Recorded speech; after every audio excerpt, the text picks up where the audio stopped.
let's talk a little bit about the Scuderia Ferrari, Mm. right? We know where Jeez. all the focus and attention is. Looking at the visual on screen now, the iconic yellow helmet with that scarlet red of the Ferrari, Lewis Hamilton, number 44. But I don't want to start with Lewis. I want to start on the other side of the garage because Charles Leclerc seems quite cool, calm, and collected. And possibly as a Ferrari driver, has had his most relaxing off season in the shadow of everything else that's going on. What could that mean for Charles' performance this season? Like Charles, he's a chilled guy, isn't he? So I feel like he's probably really enjoying this. Like he's able to just maneuver, like you said, in the shadows. Like he doesn't have to flex. He doesn't have to tell anybody what he's going to achieve this year. Like if you compare it to what I was just talking about with Alex Albon, I feel like Alex Albon's going to be coming into this thinking, I've got a point to prove. I've got to step up. I don't think Charles thinking like that. I think he's thinking like, I've been driving a Ferrari, won at Monaco, and know what I'm doing. Like this is my house. Mm. Like, and Lewis, you're coming into it. It's cool. And I think I just don't feel like he's gonna feel threatened. I just feel like he's enjoying this time and just really looking forward to getting back into racing. And I think he's if you look at him and Carlos, right, last season, like you've got two drivers in the team doing really, really well. And there's so many races I watched, and I was like, it could be Carlos, it could be Shaw.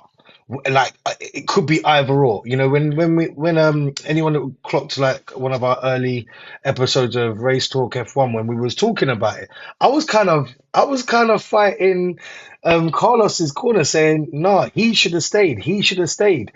And then, I was told the cream will rise to the top, and that's Shah. But it was like that. So I think Shah's very used to this kind of relationship and this kind of dynamic in the team. And so because of that, I think he's chilled. I think he's enjoying his time off, and he's now back, and he's just going to take this in his stride, which is going to make Ferrari as a team super strong. But it's going to make it interesting, driver for driver.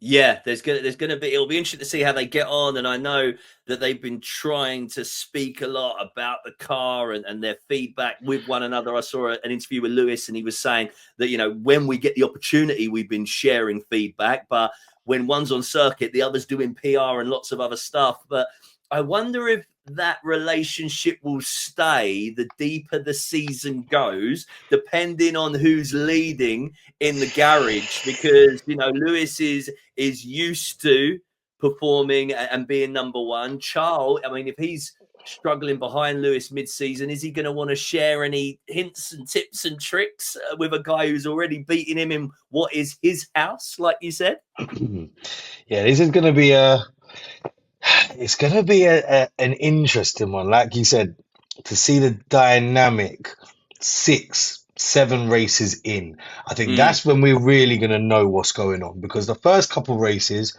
they're going to keep it semi-respectful. Lewis is going to be like, cool, I'm new here. He's grown. He's let people know, look, I'm just gonna, I'm here, I'm mature, I'm whatever. But 4, 5, 6 races in, that kind of goes, it gets more competitive because you can see where it's going. And I think it's gonna be, I mean, look, Gary's making a point. I was thinking right now, like, what does the race engineer tell? What are we gonna hear over the radio? And who tells Lewis to like, yeah, fall back on this one, innit? Like, what do you know you're talking to? Like, do you know what I'm here for? Yeah. He's there for that 8th championship, right?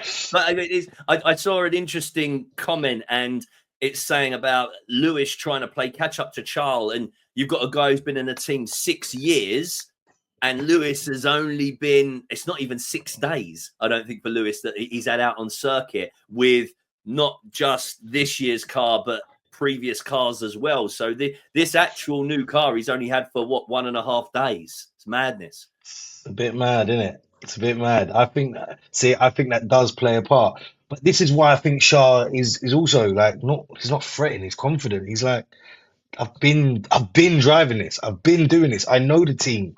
Like there's a quiet confidence. I can't read. I can't see where it's gonna go. Well, Rosie's made a point that it's a bromance, I would say, at the moment, Rosie, and all's nice and they're playing chess together. But as they always say, the one person you must beat in Formula One is your teammate, because it's the only person who has the same machinery as you. So that's the person you really are going toe to toe against. Let me just put you out on a limb then, Jay. If you had to say who's going to finish ahead of who, not necessarily saying the Drivers' Championship, who would you say as you sit here now, Charles Leclerc or Lewis Hamilton? What, in the first race or No, overall in the overall, across the season.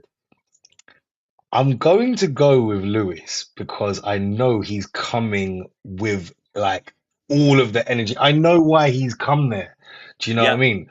But I don't say that lightly. I don't say it just because it's Lewis and of course he's gonna. No, I think, and if he is at the front at the end, if he is ahead, I don't think it will have been without a little bit of.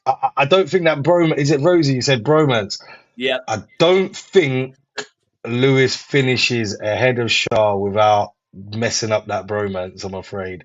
So Look yeah. what Daryl had to say. He's saying, hang on, I can see a Nico Rosberg, Lewis Hamilton situation. And it is very similar, isn't it? Nico Rosberg was the kind of prince elect, as he worked alongside Schumacher, and he was supposed to take over being number one in the team. And then he really got his nose somewhat put out of joint when they brought in Lewis Hamilton.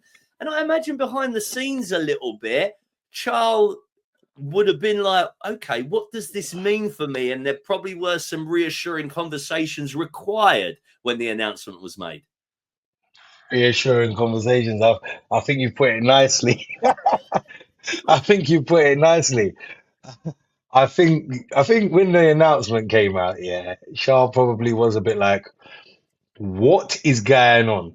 But yeah, I don't know, man. I don't know. That season with Nico and Lewis, didn't I think there were some incidents between the two of them? So maybe Yeah, that's what right. we're gonna see.